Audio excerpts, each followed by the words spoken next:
صباح الخير أو مساء الخير على حسب وقت ما تشوفوني. النهارده هنعمل بانيه ل5 دقايق، يعني في 5 دقايق هنعمل أحلى بانيه في الخلاط بطريقة سهلة وبسيطة، وزي ما انتم شايفين كده ذهبي ومقرمش وقشرته ثابتة عليه. ويلا بينا نشوف هنعمله ازاي بأسهل وأبسط طريقة.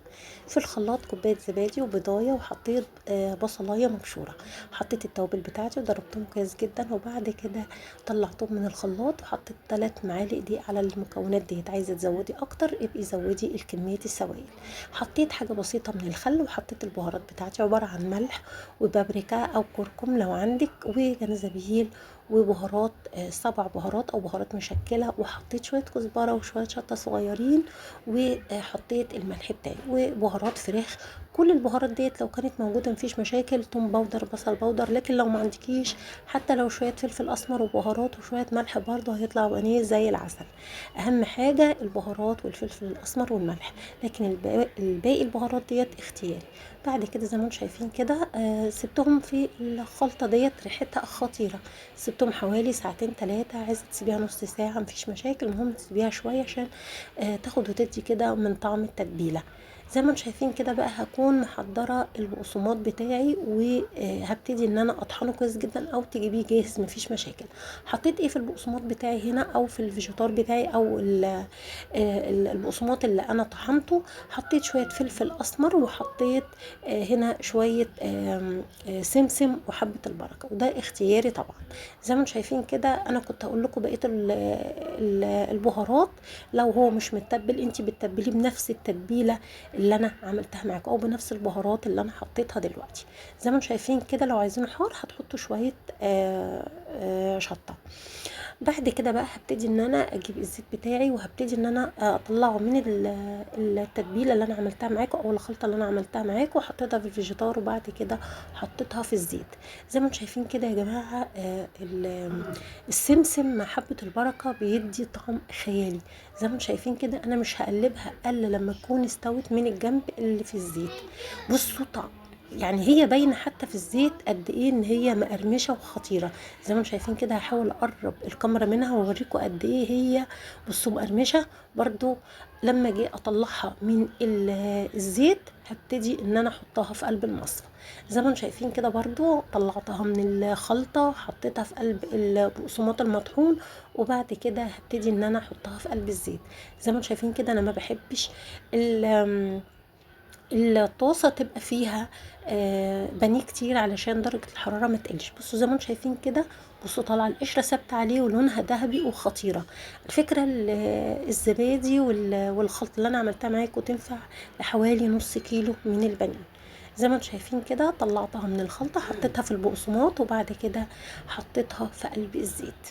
بصوا بقى الموضوع الخلطه ديت بتبقى قشرتها بتثبت قوي عليها. على فكره ممكن ان كنتوا بعد ما تعملوها لازم على فكره تعملوها بايديكم كويس جدا، وممكن كمان تشمعوها 10 دقايق في قلب الفريزر قبل ما تحطيها في الزيت مفيش مشاكل برضو، دي عشان تضمني ان هي القشره بتاعتها تبقى ثابته. زي ما انتم شايفين كده باينه جدا ان هي مقرمشه والقشره ثابته عليها يا جماعه. زي ما انتم شايفين تعملي بقى جنبها مكرونه، تعملي بطاطس محمره، تعملي اللي يعجبك. بصوا بقى انا وريتكم كذا طريقه، ولو عايزه تشيليها في الفريزر ممكن تشيليها بالخلطه اللي انا عملتها معاكم. زي ما انتم شايفين كده بقى السمسم مدي الطعم للبانيه مختلف جدا، هو حبه البركه، وده طبعا اختياري، لكن هو فعلا بينقله في حته تانية. زي ما انتم شايفين كده بقى هخلص الكميه اللي انا عملتها معاكم. هو في الطاسه باين ان هو مقرمش جدا. بصوا بقى خلصت الكميه اللي انا عملتها زي ما انتم شايفين كده، وهبتدي ان انا اطلعها برضو على مصفى. انا ما طلعتش حاجه على ورقه. زي ما انتم شايفين كده بقى، وشويه بقدونس من فوق الوش وحاجه كده عظمه. ان شاء الله يعجبكم، ولو عجبكم يا ريت تعملوا لايك وشير واشتراك في القناه، متنسوش تفعلوا الجرس. عملت جنبها بقى شويه مكرونه هبقى اقول لكم على طريقتها بعد كده، انما بصراحه عظمه. سامعين الصوت خطيره.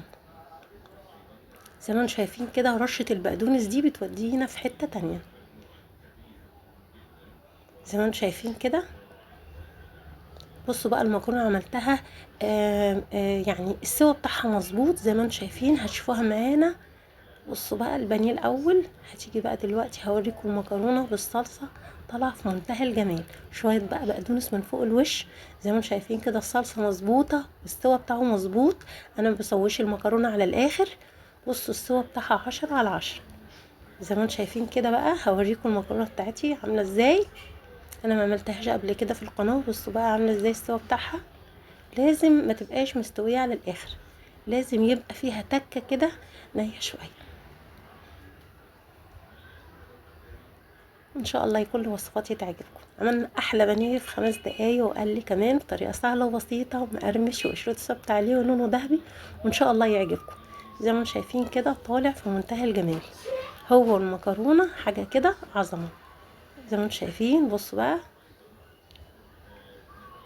شويه طحينه بقى او شويه صوصات، والله هو مش محتاج اي حاجه. سامعين الصوت؟